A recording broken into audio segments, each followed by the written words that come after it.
committee. And last week we had the mayor here who spoke about some of the key issues facing Oak Park. Today I'm very pleased that we have one of her trusted lieutenants who's going to be talking about the issues on the ground, the boots on the ground, and the services that Oak Park provides and the challenges that it faces. This is Vanessa Matheny. Okay, I'm sorry, I want to make sure I pronounce that correctly. Good morning, everyone. Good morning. My name is Vanessa Matheny, and I am the Community Services Administrator for the Village of Oak Park in the Neighborhood Services Division, or Department. So I'm going to talk a little bit around homelessness, our ECHO program, which is an alternative response to policing, and then also our panhandling campaign that we launched earlier this year. Happy to answer any questions, either like during my presentation, after my presentation, but don't hesitate to interrupt if there's something you need clarification on. So I'm going to start with homelessness. Actually, let me rephrase. I'm going to start with ECHO. So in 2021, the state of Illinois passed a law called SESA, which requires all municipalities to have an alternative response to policing for behavioral health services, mental health services. Right now, the Village of Oak, and then, so in addition to 2021, that law being passed, the village manager also created a mental health task force to identify what is happening in the community, understand how we can improve, what else could we be doing, and make recommendations to the village board to put actionable steps forward so staff could help address SESA. And then also we commissioned what we refer to as the Barry Dunn report, which was a review of the police department's data, all the things that go into place to help support our policing. And of that 200 page document, one of the major things that was clear to us is that 49% of our 911 calls, which is approximately 58,000 annually, just police, 49% of that is for social services. So our residents are calling because they might have difficulty with mobility, they might have difficulty with accessing food, they might have saw their neighbor fall down, they might be at risk of losing their housing, they feel isolated and don't know who to talk to. All those things are being called for 911 for. Police and fire are responding and kind of like comprise that 58,000 calls. In addition to falling down, maybe a drug overdose, mental health needs, suicidal ideation, all of those things are happening in real time right now. So part of what the village board approved in June of 2024 was allowing for us to hire 4 staff, and we implemented that in January 2025 this year. And so that's the ECHO program. And what we have right now is 4 staff that help respond to police and fire calls for follow-up support.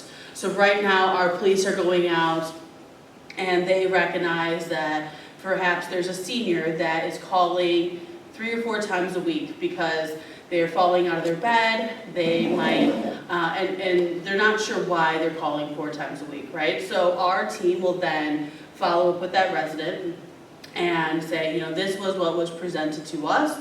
Can we talk about this?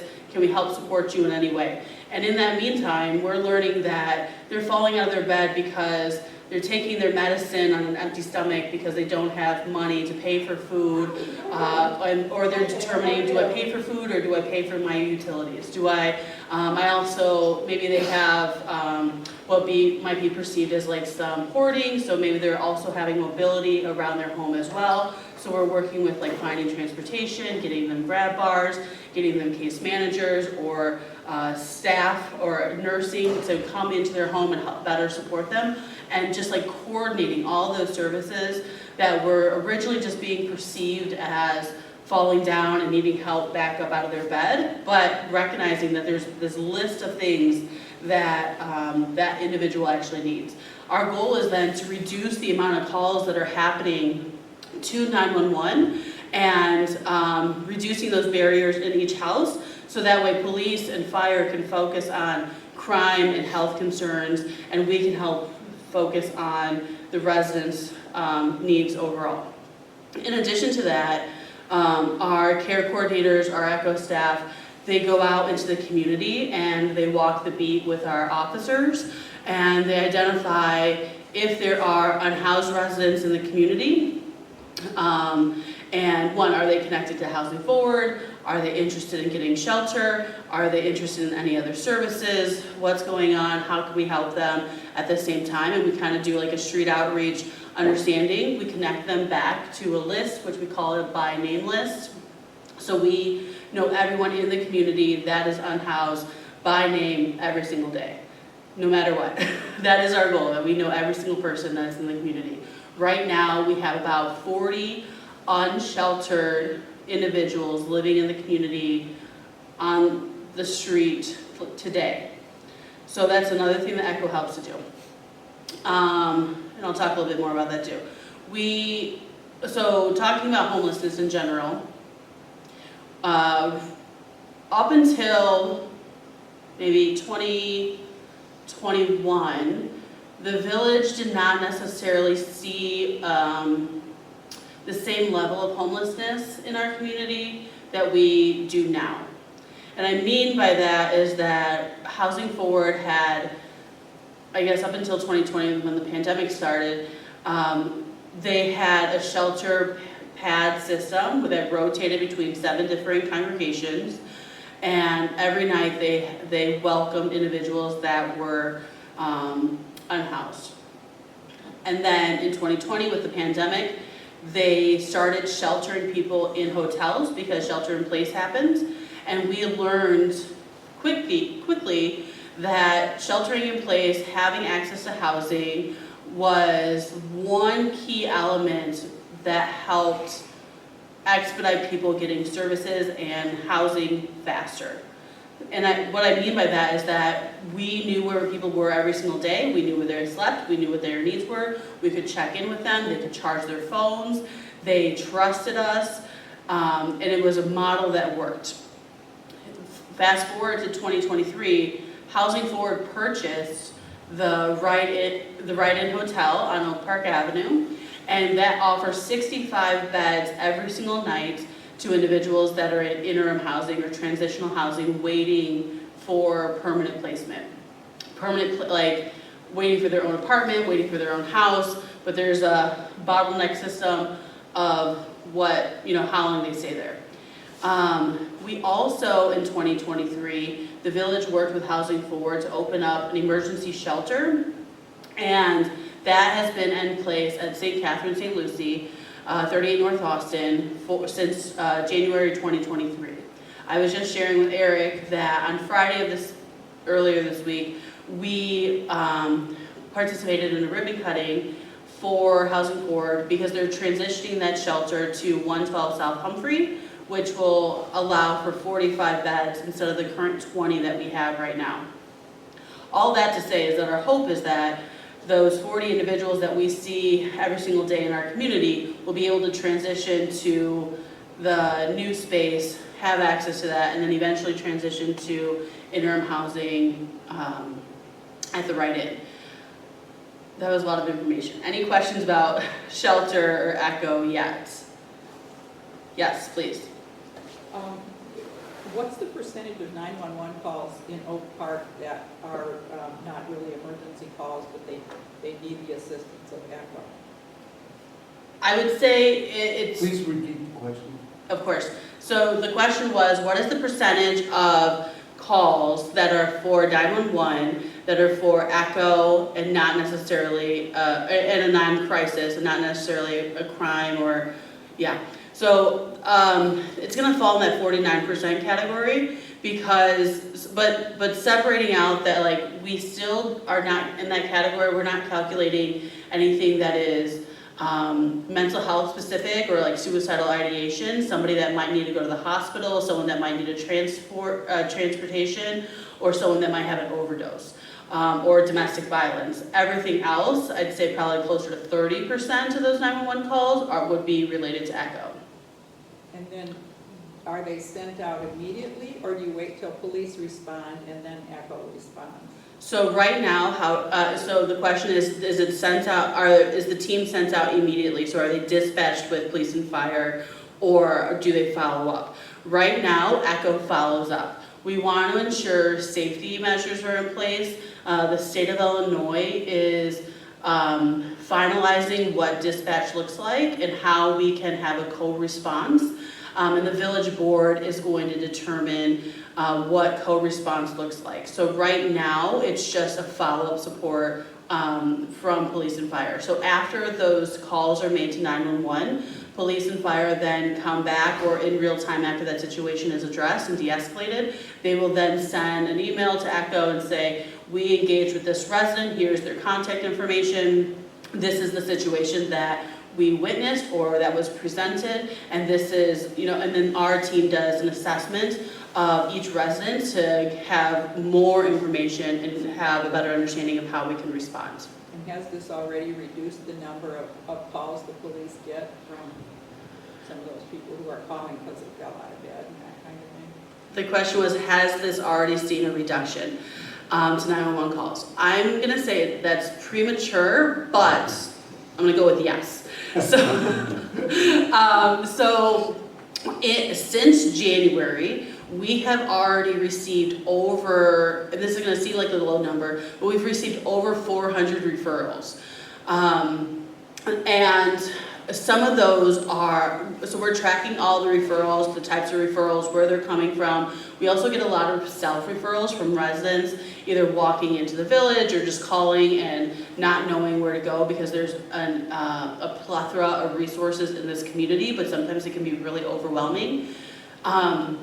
We are seeing repetitive calls that are coming to 911. However, some of those are also now either new needs that are being identified. Maybe someone was falling a lot previously and now they're just like, I need help with a social worker, I need help with medication, and it's no longer that fall, so we take that as a new type of need. But also, people are calling us directly instead of calling 911 sometimes, so we take that as a data point for reduction in 911, and that's the ultimate goal if it's not an emergency. If it is an emergency, call 911. Please make sure you do that.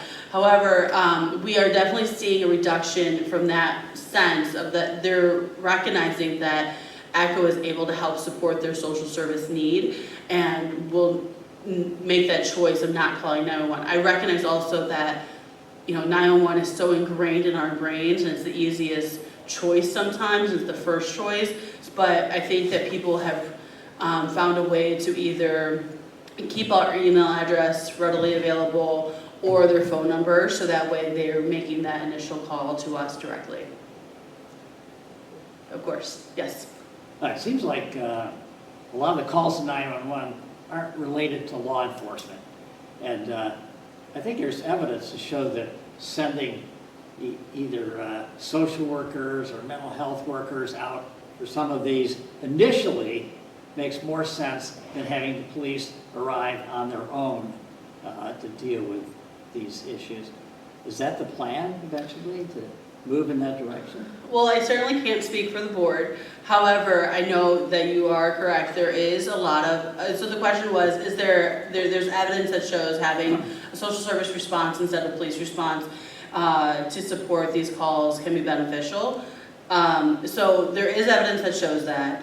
We are monitoring the process that the state is determining for response, for a co-response, which would have either social workers or clinicians responding in real time with dispatch. But how it's set up right now, we also want to be very, very cautious and recognize that when our law enforcement does go out, situations can escalate very quickly, right? And so even if we did have a co-response model, we would want to ensure that the scene is cleared for safety before any team member were to respond, right? Because we never know, like, if there could be a weapon, could there be somebody else in the house, is there potential drug usage, is there potential mental illness and people are having maybe an active hallucination. We don't know those situations, and so just to ensure that everyone is safe, we would always want to ensure that our police and fire were able to clear that space for safety before any team were able to go in and de-escalate and help support the individual. I don't think that fully answered your question though, so I apologize, but that is something we are monitoring and trying to have a solution for it as time Well, goes. it appears that sometimes the presence of police will actually escalate Absolutely. the problem, and having someone there on the team who can respond in a different manner, let's put it that way, will de-escalate the situation. So the statement was that sometimes the police presence can escalate a situation and having an alternative person would de-escalate. And there is a lot of studies that show that to be true and that it does help to have that situation present. And that you will see models like that happening all throughout the nation right now. This is very much happening. And we just want to make sure that we have everything in place before we put those teams out there for everyone's safety. So that's the delay, and we're kind of walking with the state to ensure that we have, the right methods in place. Thank you. Of course. I want to make sure I understand. As it currently stands, it's the police who decide whether to refer someone to you or not. Who decides whether you get referred? Okay, so the question was, who decides if ECHO is referred? There's two options. So one, police and fire will make a follow-up referral to ECHO directly after they are dispatched on a 911 call. The second is we have capability for residents to make their own referral. So if a resident just calls and says, I'm at risk of being homeless, I don't know how to get mental health services, I don't know how to get access to food, I lost transportation to getting my doctor, they can make those self-referrals and we can help engage them and get them the level of support that they need. Would you respond to a third person referring you to somebody else? So would we respond to a third person referring to someone else? Yes. We've had neighbors call and say, I used to see my neighbor out every single day in their yard for the whole time I've lived here for 20 years. I haven't seen them in a week. We don't know where they are. We'll go out, we'll do a wellness check with the police department, make sure that they're okay. Sometimes they just went on vacation and they didn't tell their neighbor. Sometimes there's been a woman that fell and she was laying in her kitchen. She didn't have a way to get up and help somebody. So she was really appreciative that her neighbor was aware that she had not been out.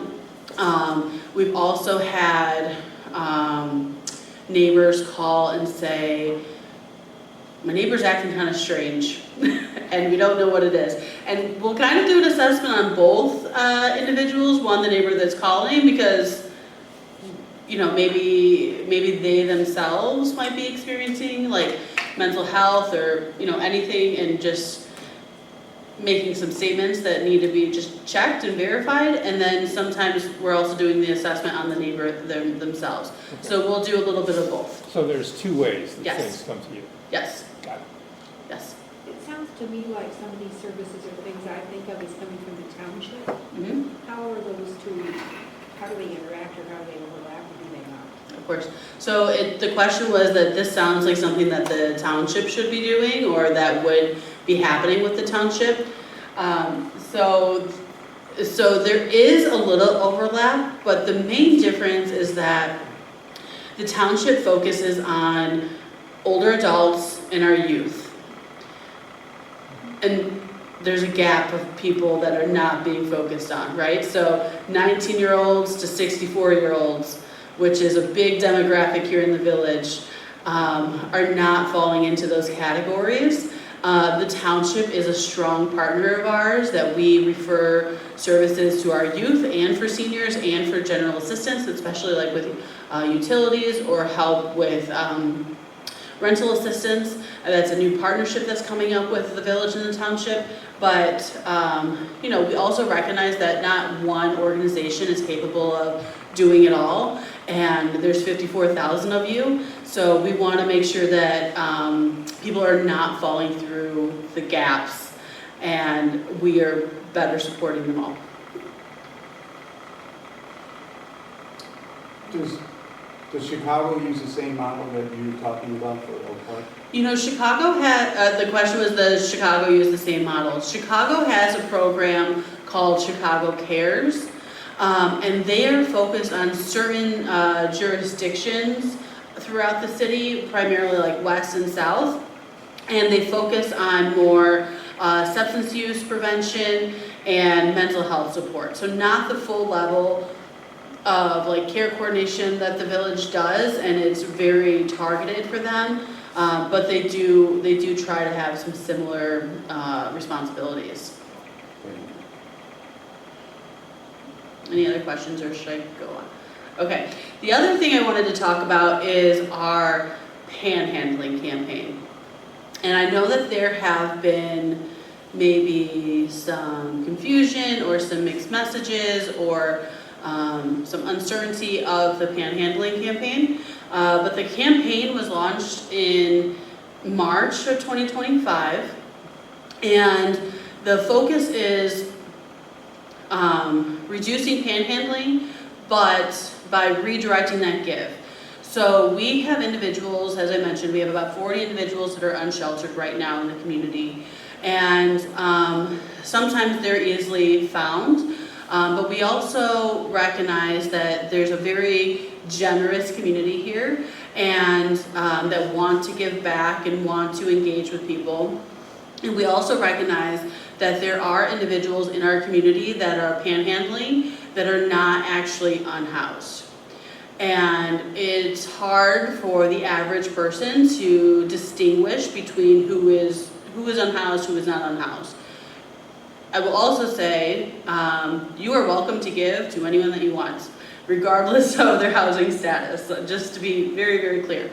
But the goal with the panhandling campaign was to redirect those gives, and then village staff, ECHO, as they are out in the community, they work with our individuals to access shelter, access housing, make sure that they're connected to services, but we're giving them gift cards, we're giving them hotel stays, so that way when they are ready, or like as they are gaining trust from staff, as they are gaining trust from Housing Forward, that they recognize that there is, you know, a way for them to access what their current basic needs are.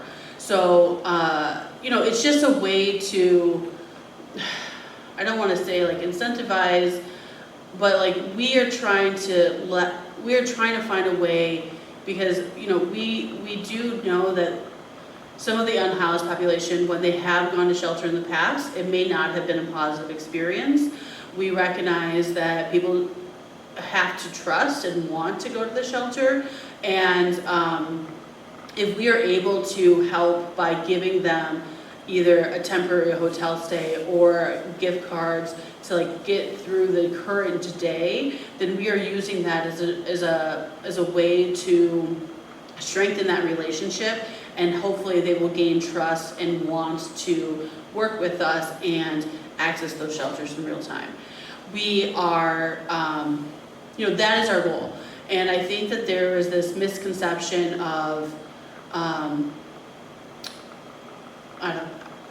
think that there was just a misconception of what the campaign was initially, and that we were trying not to have people in the community. And I just wanted to be very clear that we are working to house the unhoused. We are working to ensure that they are safe and healthier and have access to their basic needs.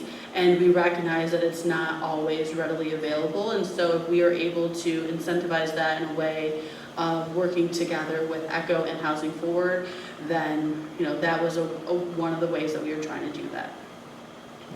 I have two questions. One is, you said in March you had a new program for panhandling. Can you describe that? And then secondly, of the 40, and they're unrelated unfortunately, but of the 40, how many of those do you think have a significant drug problem? Is that? So the first question was, what was the program that was launched in March of 2025? That was the panhandling campaign, Okay. the Make Real Change campaign. You may As opposed see, to- yeah, you might see like magnets on the side of the parking signs, all the, where you pay for parking throughout the village. There's green stickers that talk about the Make Real Change, and they have a QR code so you can donate. And then the other question was, how many of the 40 individuals do we think are also utilizing drugs? I would say it's a smaller number than you probably think. I don't have a specific number, but I think that there's often this misconception that all of our unhoused residents are also using illicit drugs and or have a serious mental illness. And I think one thing that's really important to know is that, like, sometimes our unhoused residents are just a paycheck away from being homeless. They might have lost their job, they may have had a medical procedure and lost time from work and weren't able to get back.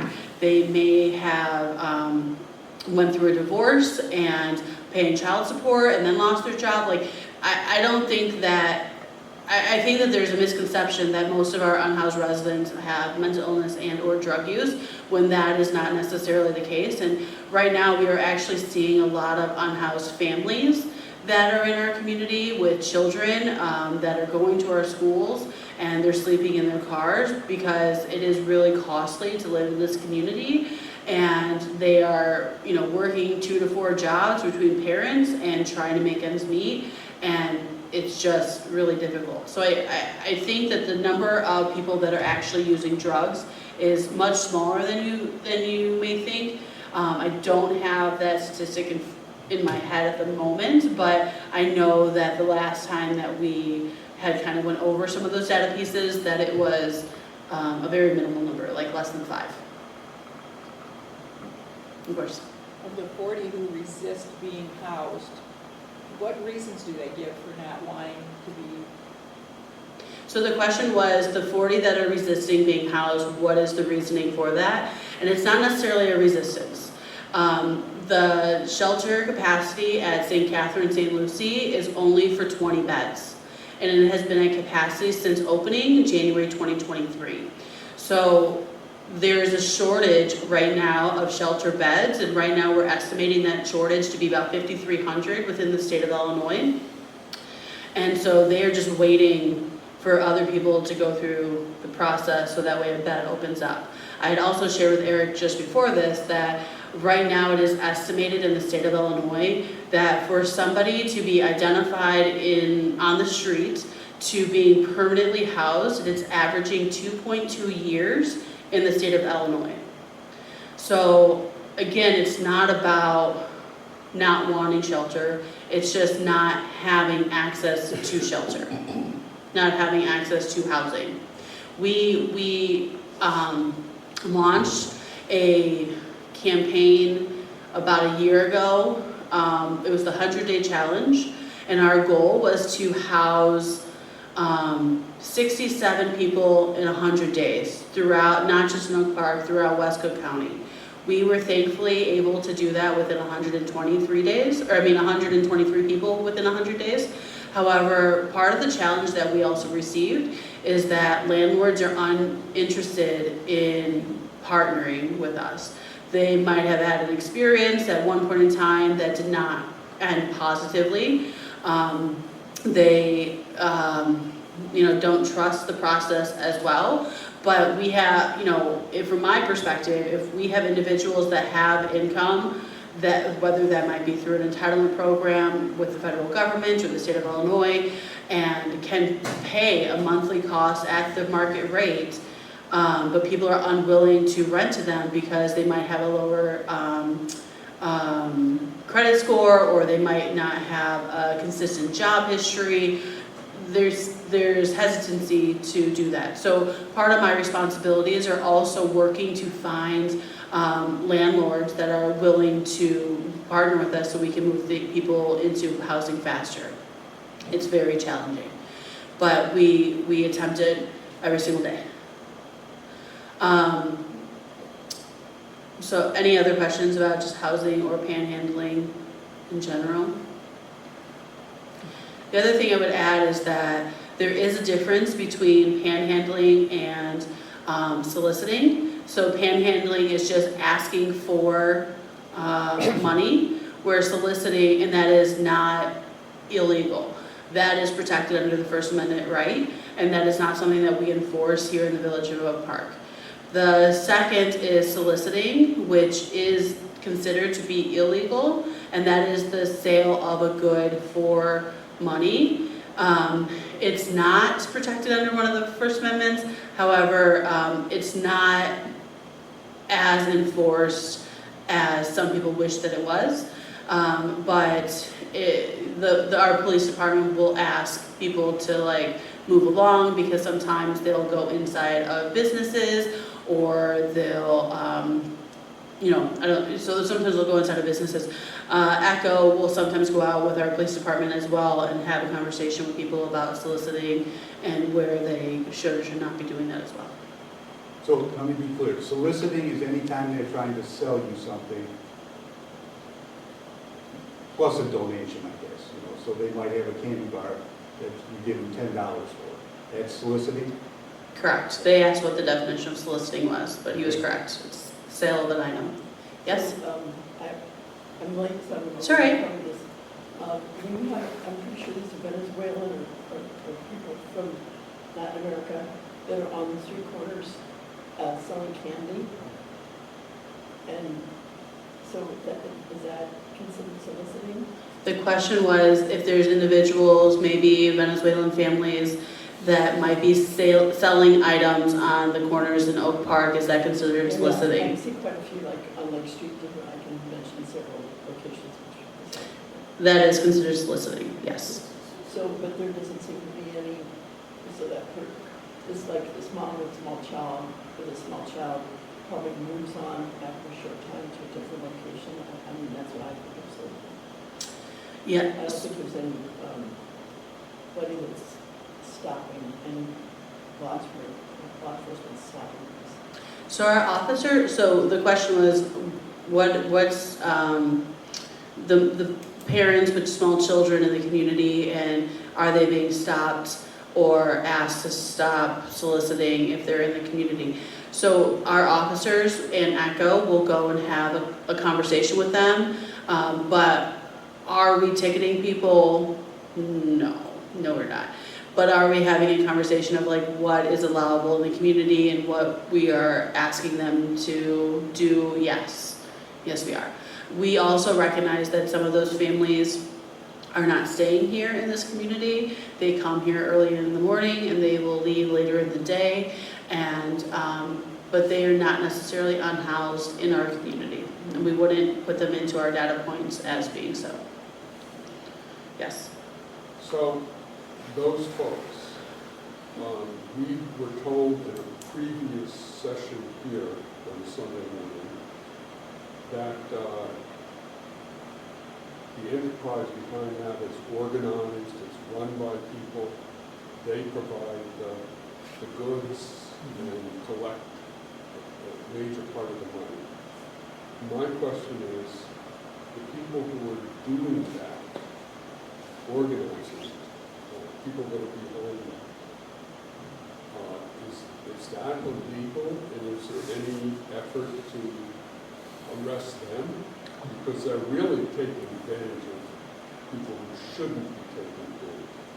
So the question was, is the soliciting part of like a bigger plan where people provide the goods, and then is that act illegal, and what is the plan to help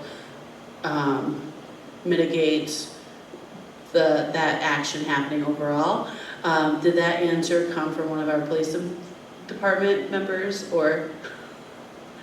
Honestly, I forget. That's okay. I just asked because I'm sorry? I would guess it was Housing Forward, that's who we had talking about the maybe. panhandling Oh, okay. initiative. So there's also been questions around like trafficking in this situation. And so our law enforcement has previously shared that we don't have evidence of those illegal acts and how it is being kind of like developed behind the scenes, or how it's comprised behind the scenes. And I think that because it's happening in a different community, it's harder for us to access some of that information. But unfortunately, I do not have a full answer for you because that's very much above me in our law department, and I don't know all the information that they readily know. But I can certainly take that back to our police department and see if they could provide some additional clarification. Any other questions or support? Anything you want me to make sure I cover? Well, okay, so when you go into a little more detail on how, to the extent that it's available, how the new ECHO program is progressing, what preliminary statistics look like? Yeah. So ECHO, as I mentioned, ECHO started in January 2025. And when we first reported to the board in July of this year, we had approximately 180 calls for service from January to July. And those calls for service were around, again, food insecurity, housing stability, challenges with youth, like wanting to go to school, parents not knowing how to manage their child in those situations, a little bit around mental health and like anxiety, dementia, depression, and how do they access services, missing persons, so older adults that might wander out of their homes and their caregiver not knowing how to take care of them. Some situations around domestic violence and needing access to support and just like safety. Those were some of the major things that we were seeing initially. From July 1st to present day, we've had an additional 300 plus calls. And I think that is, so it's already doubled, right, the first 6 months in a 2-month period. I think that is partially because we're doing a lot more outreach, making sure people know that this is an available free resource for them. I think that it comes from a place of trust, whether that is police or fire making those referrals to us, or they hear about us in the program, they see about us in the newspaper or social media. I think people are also in this state of uncertainty and like looking for answers, looking for ways to manage a situation. But because again, we have so many resources here, it can be a bit overwhelming, and our team can help manage like you tell them your insurance, or if you don't have insurance, you tell them your preference on type of maybe therapist that you're looking for. You're telling them about do you have access to transportation, do you not have access, is there a copay? They're managing all those things to make sure that you're connected to the right service and person to better support you and your family. And I think that we initially started ECHO in a place of helping to support police and fire, and we didn't initially consider all of you advocating for yourself and saying like, I need help, I don't know where to go, I don't know what to do. And the bulk of those referrals are self-referrals, which is not something that we anticipated. But I'm so, thankful that people recognize that they are in need of help and like finding a source that can connect them. I'm also like, how do we ensure that our team is fully aware and capable of supporting everyone? So we are regularly doing trainings, we're regularly out in the community and in communities surrounding us to be like, what services do you offer so we can strengthen our resource base so everyone is connected regardless of what their needs are, because we've learned that everyone's needs are so unique to each other, and like what Eric might need might not be what Vicky needs, and so we are just compiling all that information so that way we can better support everyone all together. But that gap is something I feel like I've worked in this community for over 15 years, and we talk about it often, but we don't necessarily always have the capability of managing it. And I think it's because all of these social service agencies, they're so honed in on what they do specifically, right? And they're like, oh, I got them food, they're good. But they might also need that transportation piece, they might need that medication piece, but like not all those pieces are talking to each other. And so the care coordinators are able to help support that. And making sure that they're following up, be like, did you get your transportation and your medicine and your person stopped at your house and checked in on you and you went to your doctor's appointment? They're doing all that follow-up work too. So, I think that we often hear like, great job, Echo, and it's not because they're not doing a great job. It really is, but like, they're also recognizing, I think that our team is just like so focused on making sure everyone is taken care of that they couldn't imagine going above to that next level of like, how else do we better support them? What else could they do or need, and when they're completing that assessment with each individual. So I think that like, people come in with this one need, and then through a conversation that might last 15 to 30 minutes, we recognize that there's like 10 actual needs for each individual and family that they're able to help support in all those different ways. And I said family, but so like if we call on, if Eric is the one that's being referred by the police department, we're tapping in like, who else is in Eric's house? Does he have children? Does he have aging parents? Does he have a partner? Do they also have needs? Because it's not necessarily just that individual, like it's the whole nucleus of that house. And so we're trying to better support everybody. Yes. Occasionally people show up at church during the week with needs that we can't take care of. Are you the people to call? Yes.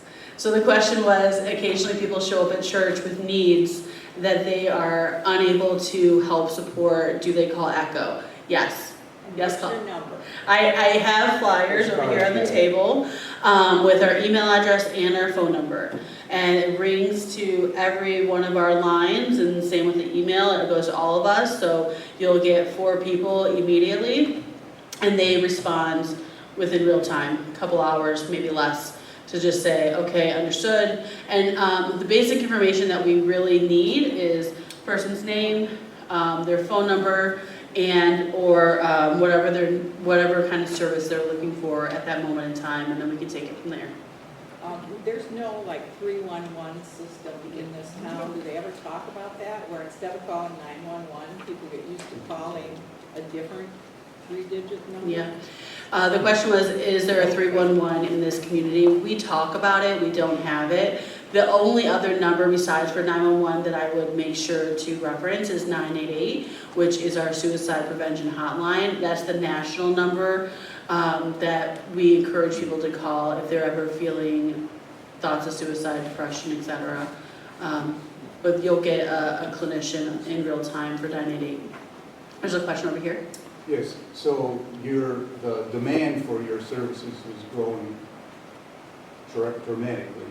Are you staffed to continue that growth, and what does the funding look like for the future too? So the question was, the demand for the program is growing, are we staffed, and what does funding look like? So we currently have 4 staff. I have requested a couple additional staff, but I also want to make sure that we're not overcommitting staff before we get to that place. So we are looking at ways of like, how do we better support? Especially like, do we divide some responsibilities? So like our care coordinators, maybe they don't go out in the community, and the new staff will be out in the community doing shared outreach work with Housing Forward and trying to like a divide and conquer response. So we're looking at ways to grow the team and continue to strongly support the community. But I want to make sure that it's evidence-based and data-driven before we do anything too much, because to your question about funding, we are funded through the Village of Oak Park general revenue. So we are part of the annual operating budget, all through the Neighborhood Services Department. And right now, the village has implemented this program as a pilot phase. And when we say pilots, we mean that in the terms of like, it's not going away, but we mean pilot in the phase of, or in the terms of, how do we collect all this information, understand what our needs are, and then, figure out next steps. So it was a 2-year pilot. So January 2027, I would anticipate us having a stronger presence and build in the community, but like using this time period to really understand what our need is, how are we better supporting police and fire, how are we better supporting the residents of the community, and like knowing what our needs are so we don't get too staff heavy before all those things are understood. So is your budget set for those first 2 years during the pilot? Yes, our budget is set for the first 2 years of this pilot. Yes. So we can expect you to be around at least 2 years? Absolutely. And keep in mind, so like with CESA being approved by the state of Illinois in 2021, there is a responsibility from each municipality to have some version of something like ECHO from a municipality. So I, again, don't want to speak for my board, but I don't anticipate ECHO going away anytime. Good. You might see it grow or change or evolve, but I would love to believe that ECHO will be a household name. Good. Yes. You mentioned Housing Forward a number of times, which is a wonderful organization. And that made me curious. Do you have a connection with Beyond Hunger, which has a significant social services arm, and is active here twice a week during food distributions and provides immediate services for many people? So the question was, I've talked about Housing Forward and our partnership there, but do we have a partnership with Beyond Hunger? And the answer is yes. So in my spare time, I also manage our grants for the Village of Oak Park.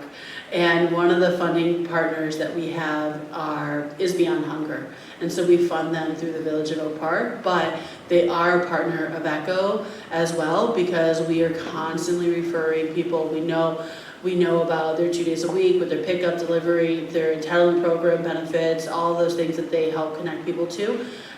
But we couldn't do any of our work without Beyond Hunger. And they were instrumental in helping with our migrant response over the last 2 years. And we would not have been able to make that successful without them either. But Beyond Hunger goes above and beyond, making sure our community is taken care of. Yes. I know that the several local communities, River Forest, Forest Park, all share police and fire services as needed. Is ECHO something that goes outside of the boundaries of Oak Park as well, or are there similar organizations in those communities that you partner with, or? So the question was that River Forest and Forest Park share some work with police and fire. So what is shared is dispatch, our 911 call center, Westcom. And then if there is a major crisis and we need our fire department to go to another community or police department to go to another community, they will also respond with them. And that's like, if a building is on fire and it's taking more than just what River Forest has to offer, we'll bring our team in. So right now, ECHO is only Oak Park focused. That to say, Forest and Forest Park should be working on a plan themselves to have some type of response given the Cecil law. I've had conversations with the fire chief in Forest Park about it, so it's kind of on her radar too. We do occasionally have referrals for people that don't live in Oak Park though. And that might come through our adjudication. So if somebody comes to the community and they end up getting a ticket and then they go through adjudication at the village hall, then our judges might make a referral to ECHO and we will help support them.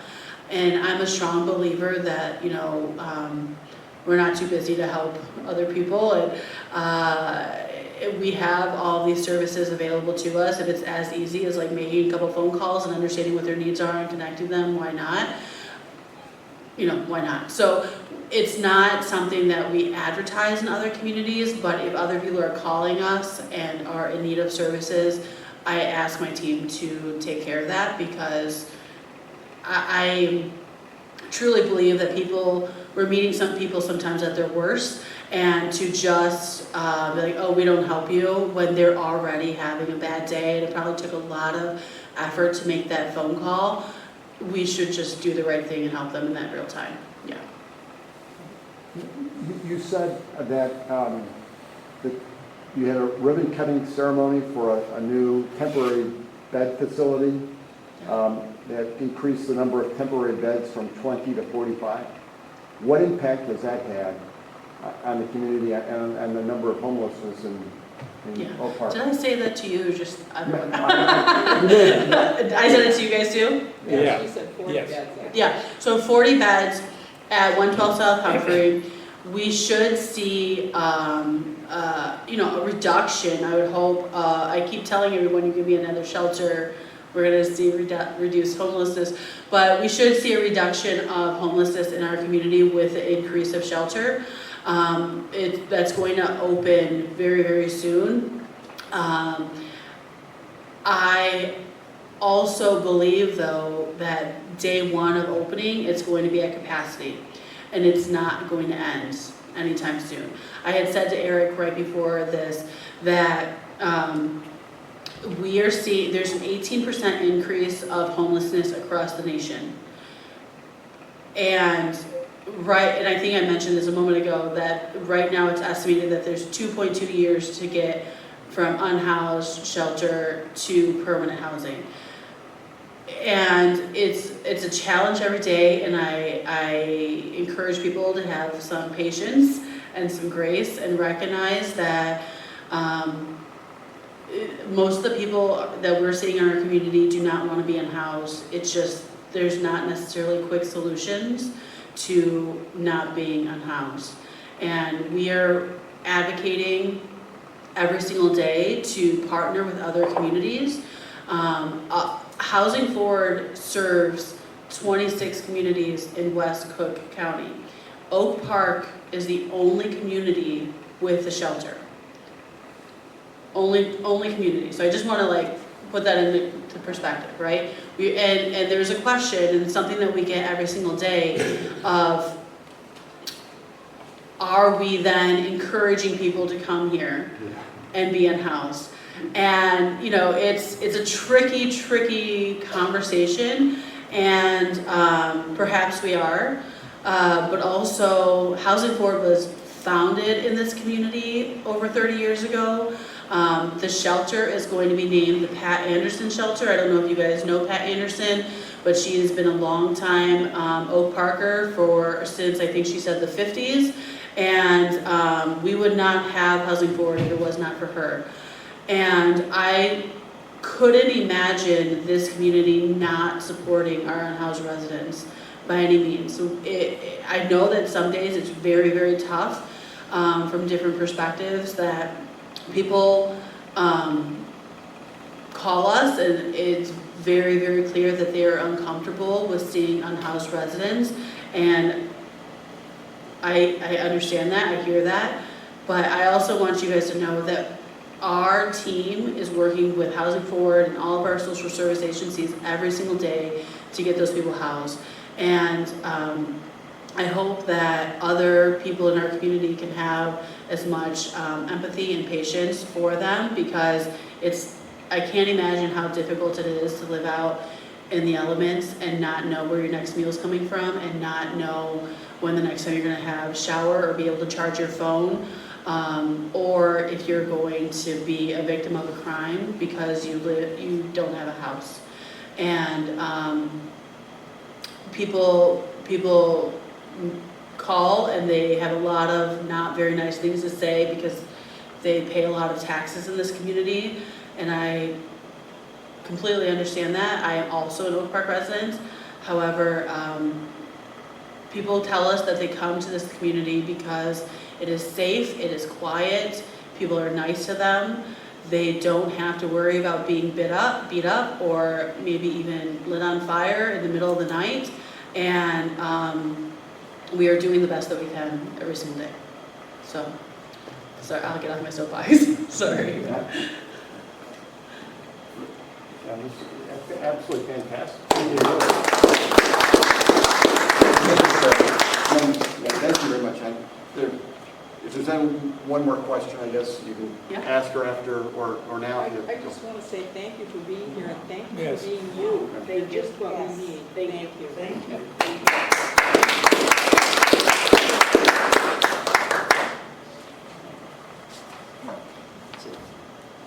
you.